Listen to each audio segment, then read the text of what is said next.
mobility this morning I'm going to use a long resistance band. You could use a yoga belt, a strap, the belt that holds your trousers up, a charging cable, anything at all. It's nice and long.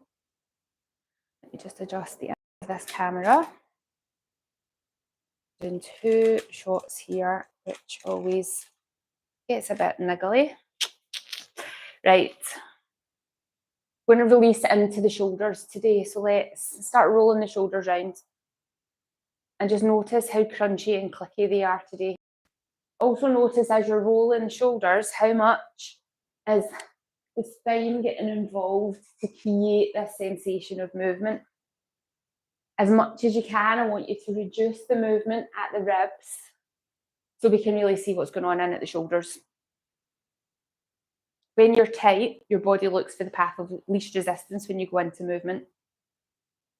And what we are looking for is where those little paths of least resistance are coming in so that we can undo the actual knots in our body. We're just having a little play around. Now we're going to take our band and we're going to give ourselves a bit of slack in the middle. Don't have this really, really tight. And obviously if you're using a resistance band, you can get away with it being a bit tighter because the band has give. But if you're using something that doesn't have any elastic in it, you want to have some slack here. Hold your arms down at the sides. Let's roll the shoulders back and down. Now we want to keep the ribs and the chin tucked in and then start to bring your band up overhead. Now notice how this feels. Notice if your ribs start to push forward, and if they do, can we tuck them in? And it might mean that your arms stop further forward. Bring them down. Exhale as you're coming up. Inhale as you're coming down. So we're thinking about a nice long, slow exhale. So that we're tapping into that parasympathetic nervous system, that part of your nervous system that calms and soothes and cools the body. Because if you're doing it on the inhaling breath, when we're stimulating the sympathetic nervous system, that's going to restrict your movement. Inhale up. I get locked quite early on. When I exhale up, I get a bit of better range of movement. There's lots of stuff going on there, apart from sympathetic, parasympathetic nervous system being involved. When your lungs start to inflate, that sends your rib cage out. That then changes how the bones are sitting in your body, which is going to lock things up. So we just play around with the breath. What is important is we are not holding our breath.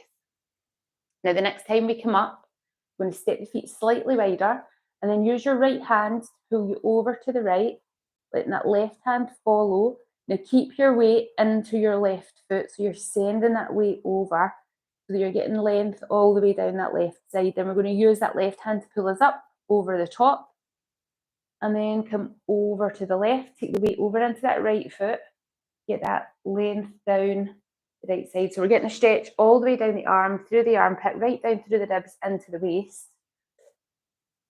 Your shoulders are connected in all the way. Everything in your body is connected. You can't start and stop on a muscle. So we want as much of the body involved as possible to find out where the niggles are. Let's do that again, one more time to each side. So feet nice and wide. Anchor the tripod points on the soles of your feet. Use your right hand to pull you over to the right. Take the weight into the left foot. And then use that left hand to pull you up. And then take you over to the left. Take the weight into that right foot. And then bring you back up. Bring the arms down. Give the shoulders a roll. Notice how they feel now. You might be getting more warmth in the shoulders. Now we're going to take... This is where the elastic band is going to be more useful than a solid band. So you still want a little bit of slack in the middle. We're going to anchor the elbows into the waist. Ribs are tucked in, chin is tucked in. Thumb is pressing into your band. Now, if you've got a resistance band, you might want to wrap the band round ones just to give you more connection there. What we don't want to be doing is really gripping on tight here, because that's going to then overstimulate the forearms, and that's not what we're targeting right now. We're dropping the shoulders back, ribs are tucked in, chin's tucked in. If you don't have an elastic band, do this without any bands because you're going to meet too much resistance. We're going to rotate the upper arm out to bring the wrist out towards the line of the waist. We're going to do both hands at the same time. If you've got a resistance band and you've given yourself too much slack and you're not feeling any tension there, just shorten your band. If you're fighting with the band to get it out, just give yourself a little bit more slack. We want just enough that we're feeling the muscles pull and engage. As we're coming out here, we're squeezing the shoulder blades in towards each other, but we're keeping those ribs tucked in so that it's not this movement. We don't want to compromise the lower back while we're opening the front of the shoulder. So if you're sitting at a desk all day, if you're on your phone a lot, if you're rounded at the shoulders, maybe you're holding a baby, maybe you're working over things and we're really rounded here, this is a great one to open that back up. Doing this regularly throughout the day is going to help untangle. Try not just do it once every now and again when you remember, like not just once a week. If we can, doing this a couple of times a day. Just open out, squeeze those shoulder blades together. It's going to open the chest, open the airways. And if we're keeping the ribs tucked in and the chin tucked in, then we're working our abdominal muscles as we do this as well. If we're standing nice and tall, we're also going to be working the butt and the leg muscles. Can't work one muscle without working all muscles, especially when you're holding yourself in good posture. Like 2 more times.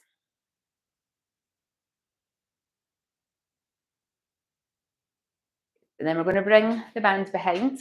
So if you don't have an elastic band and it's just a cable, you can bring the cable back in. We're holding the band just at either side of your hips. Drop the shoulders back and down. Then we're going to turn the arms so that we're leading with the pinky.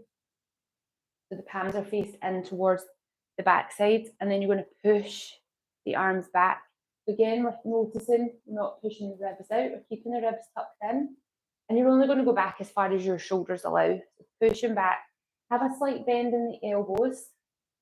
And come back in. Again, we're opening the chest, opening the fronts of the shoulders.